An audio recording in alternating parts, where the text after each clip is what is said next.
Hello, fabulous educators. I am Dr. Jerry Potts, and this is today's educational tidbit with Catalysator Educational Solutions. I had a lot of questions about how can I use my virtual Bitmoji scenes.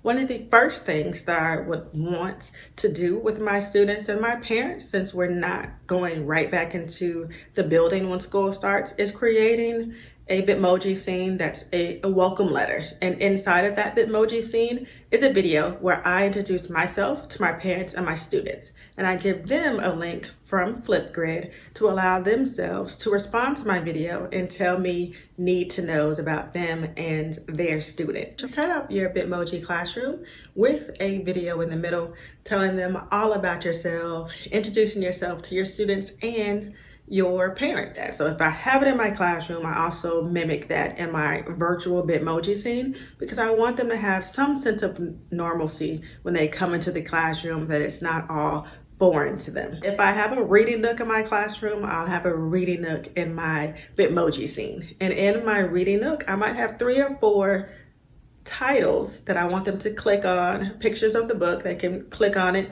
and it automatically downloads the book that I want them to read. And they can either take an AR test or do their reading notebook labs with it. After book, go ahead and keep in an online catalog of different quotes and characterization and how they feel about what's happening in the different chapters, just to make sure that they're reading and carrying on. If I have centers in my classroom, then I'll also have centers for them.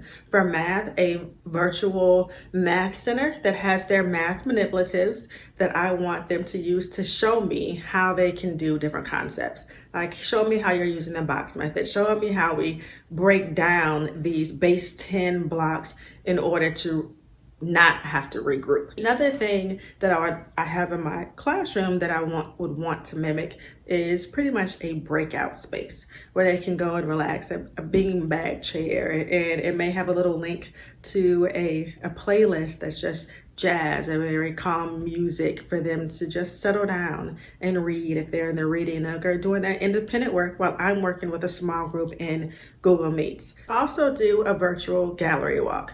So just like the word wall where they have an opportunity to upload a picture, sketch a picture using Google Drawing or any of the Google Suite items, they can upload their pictures and ideas to a Padlet. And during that gallery walk, that whole group session, or the closer for the day, the students are able to look at one another's items without talking, almost like a chalk talk, without talking, and they can just add to it. So I play my jazz in the background, I give them 5 minutes, and I let them go through one another's work. And then we finish up with discussions. Of course, I'm asking them easy questions to very hard questions. So what is the difference between maybe Johnny's quote versus Annie's quote?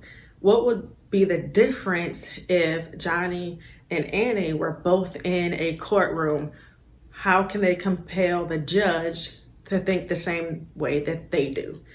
So we want to make sure that whether we're in the classroom or in our virtual classroom, we give them surface level questions to make sure that they know which way they're going with the vocabulary, all the way to higher order thinking questions. Have a gallery walk. So in a Padlet or in a Google Slides, I can put all of the students' work together, and the 5 minutes that are remaining as the closure, I give them a 5-minute timer, and they're looking at everybody's work, giving 1 like, 1 wonder. So they're liking somebody's work and they're saying, I wonder what would happen. And those wonders are pushing the students they're reviewing thinking a little bit further.